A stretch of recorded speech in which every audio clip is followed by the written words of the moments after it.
नमस्कार मित्रों, आप सुन रहे हैं एकादशोपनिषद प्रसाद, जहां उपनिषदों का दिव्य ज्ञान आत्मा के भीतर स्थित सत्य को प्रकाशित करता है। आज हम प्रवेश कर रहे हैं केनोपनिषद के मंगलाचरण प्रसंग में। केनोपनिषद मंगलाचरण आत्म ब्रह्म योग। उपनिषदों का अध्ययन तभी फलदायी होता है जब हमारी वाणी, प्राण, मन और इंद्रिया शुद्ध, स्थिर और ब्रह्म केंद्रित हों। इस मंगलाचरण में साधक यही प्रार्थना करता है कि उसकी वाणी पुष्ट हो, प्राण सामर्थ्यवान हो, इंद्रियां शांत और पवित्र हों, और वह ब्रह्म को न नकारे, न ब्रह्मा उसे नकारे। यह श्लोक आत्मा और परमात्मा के बीच उस अखंड अटूट संबंध को प्रकट करता है जिसे वेदांत आत्म ब्रह्म योग कहता है। इसी प्रार्थना में त्रिविध शांति की याचना भी की गई है। भीतर की शांति, बाहरी शांति और आध्यात्मिक शांति, जो पूरे विश्व में समरसता स्थापित करती है। आज के इस एपिसोड में हम समझेंगे कि आत्मज्ञान का आरंभ किसके द्वारा से नहीं, स्वयं को तैयार करने की साधना से होता है। तो आइए केनोपनिषद के इस मंगलाचरण में डूबते हैं और आत्म ब्रह्म की एकता का अनुभव करते हैं। चलिए आज की चर्चा शुरू करते हैं। हमारे सामने है केनोपनिषद प्रसाद किताब का एक अंश। अब देखिए, किसी भी महान काम के लिए एक बेहतरीन औजार की जरूरत तो होती ही है। एक सर्जन को एक बहुत धारदार छुरी चाहिए, एक खगोल शास्त्री को एक शक्तिशाली टेलीस्कोप। पर अगर आपको ब्रह्मांड के सबसे बड़े सच को जानना हो तो आपका औजार क्या होगा? आपका औजार आप खुद हैं, आपका मन, आपकी बुद्धि, आपकी इंद्रियां। और अगर औजार ही ठीक ना हो तो आप उससे कोई भी नाजुक काम नहीं कर सकते। और शायद इसीलिए केनोपनिषद की शुरुआत एक मंगलाचरण से होती है, एक प्रार्थना से। ये प्रार्थना उस औजार को यानी खुद को तैयार करने की एक तरह की गाइड बुक है। इस उपनिषद का नाम ही अपने आप में एक सवाल है। केन मतलब किसके द्वारा? मेरे हाथ, पैर, मेरी आंखें, मेरा मन, ये सब किसके इशारे पे काम कर रहा है? लेकिन इस बड़े सवाल तक पहुंचने से पहले ये प्रार्थना हमें बताती है कि सवाल पूछने के लिए खुद को तैयार कैसे करें। बिल्कुल, ये एक तरह का क्वालिफिकेशन टेस्ट है। आप परम ज्ञान के लिए अर्जी दे रहे हैं तो पहले आपको अपनी पात्रता साबित करनी होगी। ये मंगलाचरण उसी पात्रता को हासिल करने की प्रार्थना है। तो आज हम इसी प्रार्थना की परतों को खोल कर देखेंगे कि ये खुद को उस परम सत्य के लायक बनाने का क्या रास्ता बताती है। ठीक है, तो इस तैयारी का पहला कदम क्या है? प्रार्थना शुरू होती है ओम आप्यायन्तु ममांगानि वाक् प्राणश्चक्षु श्रोत्रम अथो बलम इंद्रियाणि च सर्वाणि। इसका मतलब तो काफी सीधा सा लगता है कि मेरे सभी अंग, मेरी वाणी, प्राण, आंखें, कान और सभी इंद्रियां शक्तिशाली बने। पर यह किसी पहलवान की प्रार्थना तो नहीं लग रही। नहीं, बिल्कुल नहीं। यहां शक्ति का मतलब वो सिक्स पैक एब्स या दुनियावी ताकत नहीं है। यहां शक्ति का मतलब है सक्षमता, क्लैरिटी और स्थिरता। उपनिषदों का ज्ञान बहुत सूक्ष्म है। उसे समझने के लिए आपके उपकरण मतलब आपकी इंद्रियां और आपका मन बहुत पैने और स्थिर होने चाहिए। अगर आपके कान में शोर है तो आप धीमी आवाज नहीं सुन सकते, है ना? अगर आपका मन 1000 जगह भटक रहा है तो आप किसी गहरी बात पर ध्यान कैसे लगाएंगे? इससे शायद ऐसे समझ सकते हैं कि अगर हमारा हार्डवेयर ही ठीक से काम नहीं कर रहा तो हम उस पर कोई बहुत कॉम्प्लेक्स सॉफ्टवेयर कैसे चलाएंगे? अगर स्क्रीन ही धुंधली है तो आप हाई डेफिनेशन वीडियो का मजा कैसे ले पाएंगे? बहुत अच्छा उदाहरण है, और मैं इसे एक कदम और आगे ले जाऊंगा। सिर्फ हार्डवेयर ही नहीं, यह प्रार्थना एक तरह का एंटीवायरस स्कैन भी है। हमारे भीतर जो राग, द्वेष हैं, जो पूर्वाग्रह हैं, वो उस वायरस की तरह हैं जो सबसे अच्छे हार्डवेयर पर भी सही सॉफ्टवेयर चलने नहीं देता। तो यह शुद्धि की प्रार्थना उस वायरस को हटाने के लिए है, ताकि सिस्टम अपनी पूरी क्षमता से काम कर सके। साधक कह रहा है कि मुझे आध्यात्मिक फिटनेस चाहिए ताकि मैं सत्य के सामने बिना डगमगाए खड़ी रह सकूं। ये बात समझ में आती है। तो पहला कदम है अपने औजार को तेज और साफ करना। पर यहां मुझे एक सवाल परेशान करता है। हम अपनी इंद्रियों, आंख, कान को मजबूत बनाने की बात कर रहे हैं, लेकिन उपनिषद तो अक्सर यही कहते हैं कि परम सत्य इन इंद्रियों से परे है। तो हम उन औजारों को तेज क्यों कर रहे हैं जो मंजिल तक पहुंच ही नहीं सकते? ये बहुत ही जरूरी सवाल है और ये इस प्रार्थना के दिल तक जाता है। इसका जवाब हमें आगे मिलेगा, लेकिन अभी के लिए इतना समझिए कि किसी पहाड़ पर चढ़ने के लिए आपको पहले बेस कैंप तक तो स्वस्थ शरीर के साथ पहुंचना ही पड़ता है। इंद्रियां बेस कैंप हैं, वो आपको मंजिल तक नहीं ले जाएंगी, लेकिन यात्रा की शुरुआत उन्हीं से होती है।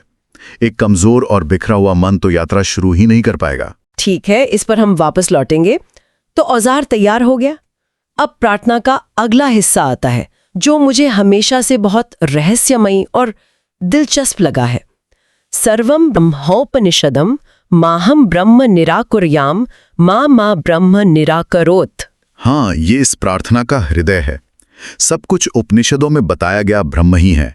कहीं मैं उस ब्रह्म को नकार न दूं और कहीं वो ब्रह्म मुझे न नकार दे। जब मैंने ये पंक्ति पहली बार पढ़ी थी, मैं ब्रह्म को न नकार दूं, तो मुझे बहुत अजीब लगा। हम ईश्वर से कुछ मांगते हैं, ये तो सुना है, पर ये क्या बात हुई कि मैं तुम्हें नकार ना दूं? ये तो साधक की अपनी जिम्मेदारी है। इसमें प्रार्थना क्यों? आपका सवाल ही इसकी गहराई को दिखाता है। ये प्रार्थना की पूरी सोच को पलट देता है। आमतौर पर प्रार्थना में हम कुछ मांगते हैं जो एक तरफा होता है। यहाँ साधक एक तरह का सौदा नहीं, बल्कि एक दो तरफा वादा कर रहा है। न मैं तुम्हें भूलूं, न तुम मुझे भूलना। ये भक्ति से ज्यादा एक गहरे बराबरी के भरोसे का रिश्ता बनाने की कोशिश है। मतलब साधक को अपनी कमजोरियों का पूरा अंदाजा है। उसे पता है कि उसका अहंकार, उसकी छोटी छोटी इच्छाएं उसे सच से भटका सकती हैं। बिल्कुल, वो जानता है कि मुझ में इतनी कमियां हैं कि मैं सत्य को सामने देखकर भी अनदेखा कर सकता हूं। ये विनम्रता का चरम है। वो कह रहा है, मैं जानता हूं कि मैं गलती कर सकता हूं, मैं भटक सकता हूं, इसलिए हे परम सत्य, तुम मुझ पर अपनी कृपा बनाए रखना, मुझे खुद से दूर मत करना। ये एक तरफा मांग नहीं है, ये एक संबंध की प्रार्थना है। जैसे कोई बच्चा अपनी माँ से कहता है कि मैं आपको कभी नहीं छोड़ूंगा, आप भी मुझे कभी मत छोड़ना। ये ज्ञान की यात्रा में अहंकार को सबसे पहले दरवाजे पर ही छोड़ाने जैसा है। ये विनम्रता तो समझ आती है कि मैं अपनी कमजोरियों की वजह से सच को नकार सकती हूँ, लेकिन सिर्फ विनम्रता से तो काम नहीं चलेगा। उस ज्ञान को अपने जीवन का हिस्सा भी बनाना होगा। शायद प्रार्थना का अगला हिस्सा इसी पर रोशनी डालता है। हाँ, प्रार्थना आगे कहती है, अनिराकरणमस्तु अनिराकरणम मेस्तु तदात्मनि निरति यो उपनिषत्सु धर्मा ते मयि संतु। यहां जोर ते मयि संतु पर है, जिसे 2 बार दोहराया गया है। इसका मतलब है वे सिद्धांत मुझ में बस जाएं, वे मुझ में स्थापित हो जाएं। ये तो सिर्फ जानकारी और असल बदलाव के बीच का फर्क है। मैं किसी किताब को पढ़कर उसके सारे तथ्य याद कर सकती हूँ, पर इसका मतलब ये नहीं कि मैं उस किताब का सार बन गई हूँ। सटीक बात। साधक यहाँ एक चलता फिरता विश्वकोश नहीं बनना चाहता। वो चाहता है कि उपनिषदों के सिद्धांत, उसके धर्म, उसकी पहचान बन जाएं। वे उसकी आदतों में, उसके विचारों में, उसकी सांसों में उतर जाएं। ये ज्ञान को जीने की प्रार्थना है, सिर्फ जानने की नहीं। ये कुछ वैसा है जैसे कोई नया गिटार बजाना सीखता है। शुरू में वो सिर्फ नोट्स और कॉर्ड्स जानता है, हर तार को सोच सोच कर दबाता है, लेकिन महीनों के रियाज के बाद एक दिन ऐसा आता है जब उसकी उंगलियां अपने आप सही जगह पर पड़ती हैं। तब वो गिटार जानता नहीं, जीता है। संगीत उसका हिस्सा बन जाता है। बहुत सुंदर एनालॉग है। ठीक वैसे ही साधक यही मांग रहा है कि उपनिषदों का ज्ञान उसकी उंगलियों में, उसके स्वभाव में बस जाए। और ते मयि संतु को 2 बार दोहराना, ये इस इच्छा की गहराई और तीव्रता को दिखाता है। ये एक संकल्प जैसा है, ये मुझ में हो, ये निश्चित रूप से मुझ में हो। वो कोई शक की गुंजाइश नहीं छोड़ना चाहता। तो अब तक हमने 3 कदम देखे। अपने औजार मतलब शरीर मन को तैयार करना, विनम्रता के साथ परम सत्य से एक रिश्ता बनाना और ज्ञान को अपने जीवन में उतारने का संकल्प लेना। इसके बाद प्रार्थना का अंत होता है ओम शांति ही शांति ही शांति ही के साथ। यह हम अक्सर सुनते हैं, लेकिन यहाँ 3 बार शांति क्यों? इसे ऐसे समझिए, ज्ञान पाने के लिए 3 तरह के नॉइज या शोर को बंद करना पड़ता है।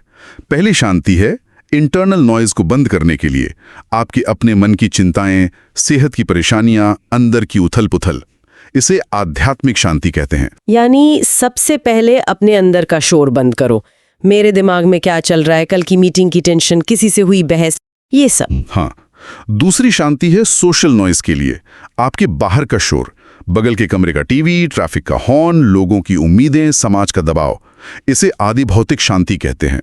और तीसरी शांति है कॉस्मिक नॉइज के लिए, वो बड़ी ताकतें हैं जिन पर हमारा कोई बस नहीं, जैसे बाढ़, भूकंप या कोई और प्राकृतिक आपदा। इसे आदिदैविक शांति कहते हैं। मतलब साधक कह रहा है कि मुझे हर तरह के शोर से शांति चाहिए, तभी मैं उस परम सिग्नल को सुन पाऊंगी। अगर मेरे मन में ही तूफान है, या मेरे घर के बाहर दंगा हो रहा है, या कोई आसमानी आफत आ गई है, तो मैं किसी भी गहरी चीज पर ध्यान कैसे लगाऊंगी? बिल्कुल, ये प्रार्थना मानती है कि ज्ञान की यात्रा अकेले में नहीं होती, ये पूरे ब्रह्मांड के साथ तालमेल में होती है। इसलिए हर स्तर पर शांति की कामना की जाती है। किसी भी तरह की अशांति में ब्रह्म का अनुभव संभव नहीं है। तो मतलब एक शांत शरीर, शांत समाज और शांत ब्रह्मांड, ये सब एक स्टेज तैयार करने जैसा है।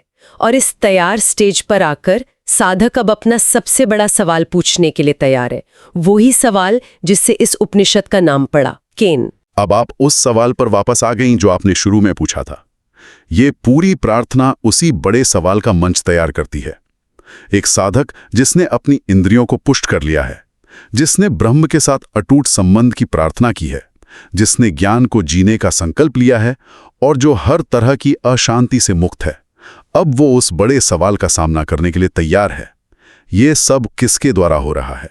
और उपनिषद इसका एक बहुत ही चौंकाने वाला जवाब देता है ना? हाँ, उपनिषद कहता है कि तुम्हारी आंखें देखती हैं, पर आंखों को देखने की शक्ति देने वाला कोई और है। तुम्हारे कान सुनते हैं, पर कानों को सुनने की क्षमता देने वाला कोई और है। तुम्हारा मन सोचता है, पर मन को सोचने की शक्ति देने वाला ब्रह्म ही है। वो शक्ति ही ब्रह्म है, और इसीलिए तुम्हारी इंद्रियां उसे कभी नहीं जान सकती, क्योंकि वे तो खुद उसी की शक्ति से चल रही हैं। एक टॉर्च अपनी ही रोशनी को कैसे देख सकती है? वाह! तो जो सवाल हमने शुरू में पूछा था कि हम उन औजारों मतलब इंद्रियों को तेज क्यों कर रहे हैं जो मंजिल तक पहुंच ही नहीं सकते, उसका जवाब अब मिल रहा है। उसका जवाब यही है कि हम इंद्रियों को इसलिए तेज और शांत कर रहे हैं ताकि वे इतना स्थिर हो जाएं कि हम उनके पीछे की शक्ति को महसूस कर सकें। जब लहरें शांत हो जाती हैं, तभी आप समुद्र की गहराई देख पाते हैं। इंद्रियों को पुष्ट करना उन्हें शांत करने का ही एक तरीका है, ताकि उनके पार जो है उसे महसूस किया जा सके। तो इस पूरी चर्चा को अगर समेटें तो ये मंगलाचरण सिर्फ एक प्रार्थना नहीं, बल्कि आध्यात्मिक खोज का एक पूरा रोड मैप है। बिल्कुल। पहला कदम, अपने औजार को तैयार करो, यानी शरीर, मन और इंद्रियों को शुद्ध और शक्तिशाली बनाओ। दूसरा कदम, विनम्रता अपनाओ और ये समझो कि तुम अकेले इस रास्ते पर नहीं चल सकते। उस परम शक्ति के साथ एक अटूट रिश्ता बनाओ। तीसरा कदम, जानकारी को ज्ञान में बदलो, यानी सिद्धांतों को सिर्फ जानो नहीं, उन्हें जियो, अपने अस्तित्व का हिस्सा बनाओ। और चौथा कदम, हर तरह के आंतरिक और बाहरी शोर से शांति पाओ, ताकि तुम उस परम सत्य को सुन सको। और अगर हम इसे आज के संदर्भ में देखें तो ये सिर्फ आध्यात्मिकता के लिए ही नहीं, बल्कि किसी भी फील्ड में महारत हासिल करने का सूत्र है। बिल्कुल। चाहे आप वैज्ञानिक हो, कलाकार हो या एक लीडर हो, तैयारी, विनम्रता, अभ्यास और एक शांत केंद्रित मन, इनके बिना कोई भी बड़ा काम संभव नहीं है। सही कहा। हम अक्सर नतीजे पर कूदना चाहते हैं, लेकिन ये प्रार्थना हमें तैयारी के महत्व की याद दिलाती है। सिर्फ जानकारी इकट्ठा कर लेना काफी नहीं है, अगर उसे ग्रहण करने वाला पात्र ही तैयार ना हो। और विनम्रता के बिना ज्ञान अहंकार बन जाता है, जो खुद एक बहुत बड़ी बात है। चलिए श्रोताओं के लिए एक विचार छोड़ जाते हैं। जरूर। हमने इस विरोधाभास पर बात की कि इंद्रियों को मजबूत करना है, लेकिन ब्रह्म इंद्रियों से परे हैं। इसे आज के जीवन में सोचकर देखें। हम हर रोज अपनी इंद्रियों को और ज्यादा उत्तेजित करने में लगे हैं। तेज संगीत, ज्यादा चमकीली स्क्रीन, मसालेदार खाना। हम अपनी इंद्रियों को मजबूत नहीं बल्कि थका रहे हैं, उन्हें शोर से भर रहे हैं। और शायद इसीलिए हम उनके पीछे की शांत शक्ति को महसूस नहीं कर पाते। तो सोचने वाली बात यह है, आज के दौर में इंद्रियों को पुष्ट करने का असली मतलब क्या है? क्या इसका मतलब उन्हें और ज्यादा उत्तेजना देना है, या फिर उन्हें बाहरी शोर से हटाकर इतना शांत और संवेदनशील बनाना है कि वे अपने स्रोत को ही महसूस करने लगें? इस पर विचार किया जा सकता है।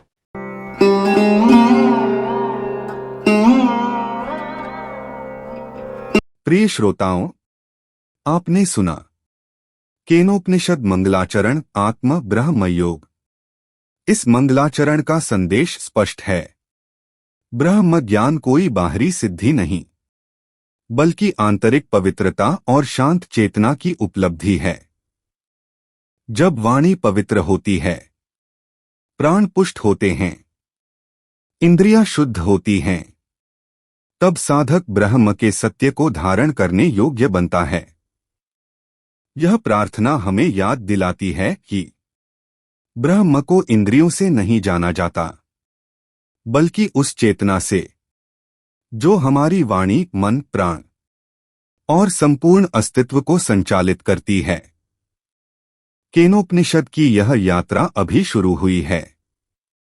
अगली कड़ियों में हम यह समझेंगे कि किसके द्वारा और कैसे हमारे भीतर का प्रकाश हर क्रिया और अनुभूति को संचालित करता है। अगले सोमवार एकादशोपनिषद प्रसाद के नए अध्याय के साथ फिर मिलेंगे। आपसे विदा लेता हूं इस मंगल प्रार्थना के साथ। शांतिः शांतिः शांतिः।